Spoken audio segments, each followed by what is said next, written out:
What if I told you that one alien abduction case doesn't just describe a strange encounter, but may hold actual clues to where aliens come from?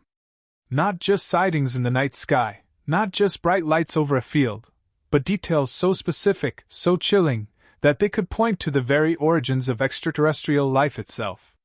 Tonight, we dive deep into an abduction case unlike any other, one that may forever change the way you think about life in the universe.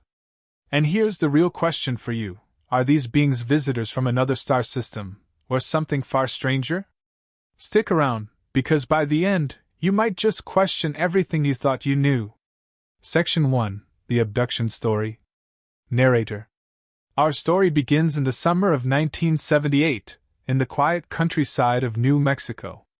A man named Daniel Morrison, a farmer, husband, and father of 3, experienced something that would haunt him for the rest of his life.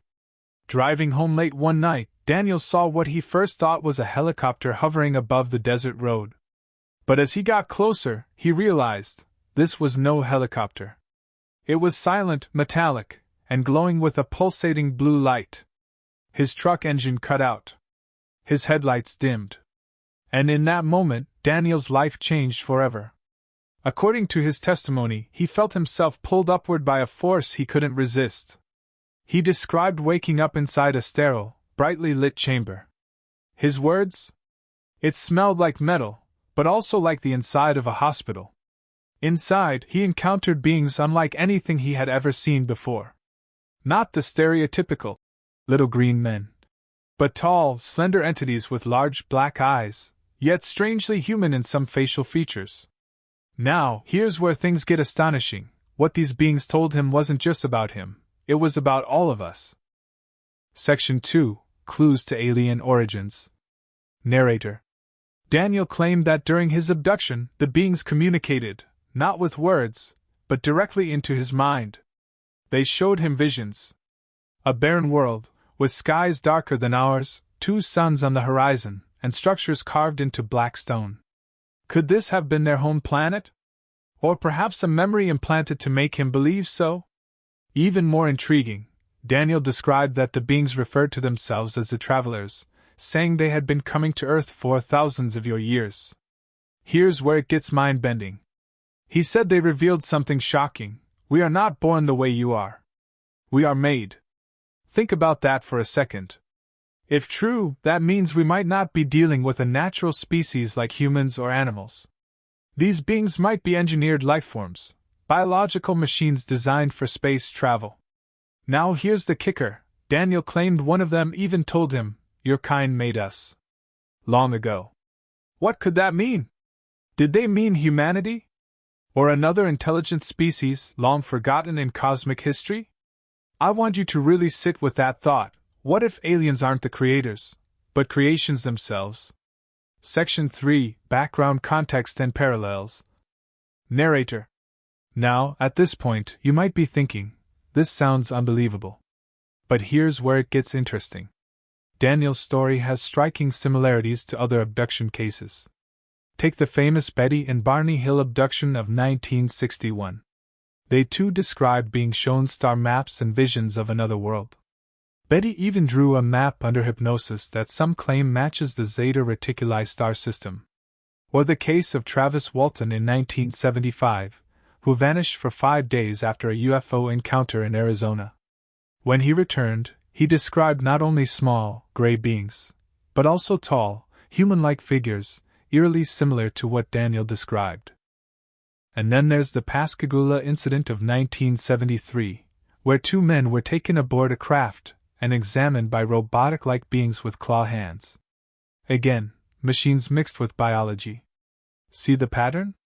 Across decades and continents, abductees report experiences that often echo the same themes. Being shown visions of alien worlds. Encounters with beings that seem engineered rather than naturally evolved. Hints at a connection between their existence and ours. Coincidence? Or evidence of a bigger truth? Section 4: Science and Speculation. Narrator. Let's pause and think scientifically for a moment. Modern geneticists today are working on CRISPR technology, gene editing, and even the creation of synthetic life.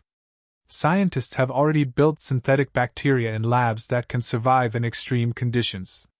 So, here's a question. If we, in just a century of modern science, can already play with the building blocks of life, what could a civilization millions of years ahead of us do? It's not far-fetched to imagine a species that has mastered bioengineering, creating workers, explorers, or even ambassadors, designed to travel the stars. Could these so-called aliens be bioengineered entities designed by some advanced intelligence? Even NASA scientists have speculated that if we ever meet extraterrestrials, they may not look like little green men at all, but rather artificial life or hybrids of biology and technology. So Daniel's story suddenly doesn't sound so crazy, does it? Section 5, Government Connections. Narrator. Here's where it gets darker. Declassified CIA and FBI documents from the 1950s and 60s reveal that the U.S. government took UFOs and abduction reports very seriously, despite telling the public otherwise. Project Blue Book, for example, cataloged over 12,000 UFO cases. While most were explained, 701 remained unsolved. And in the infamous 1980 Rendlesham Forest case in England, witnesses, trained military personnel, described strange lights, a landed craft, and even symbols carved into its surface.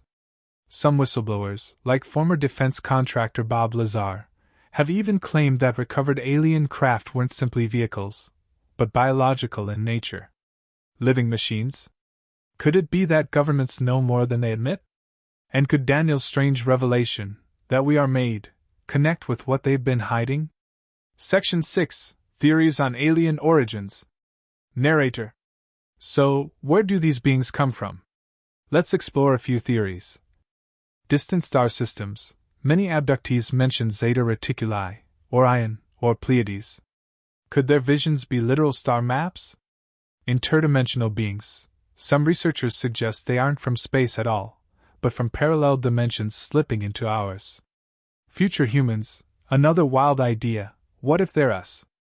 Evolved humans from the future, using advanced technology to travel back in time? Engineered creations, the most unsettling theory. They were made, either by an ancient alien race, or by something even greater. Now I want to ask you, if you had to choose, which theory makes the most sense? Drop your thoughts in the comments below, because I'll be reading them. Section 7, Closing Thoughts. Narrator.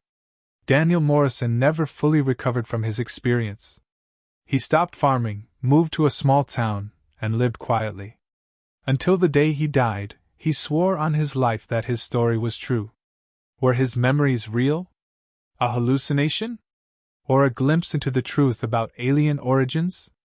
What we know is this: his story aligns with countless others, spanning decades, cultures, and continents. Each time, the abductees report eerie similarities. Maybe the truth has been with us all along. And maybe, just maybe, when we look up at the stars at night, we're staring back at the very beings who made us. So what do you think?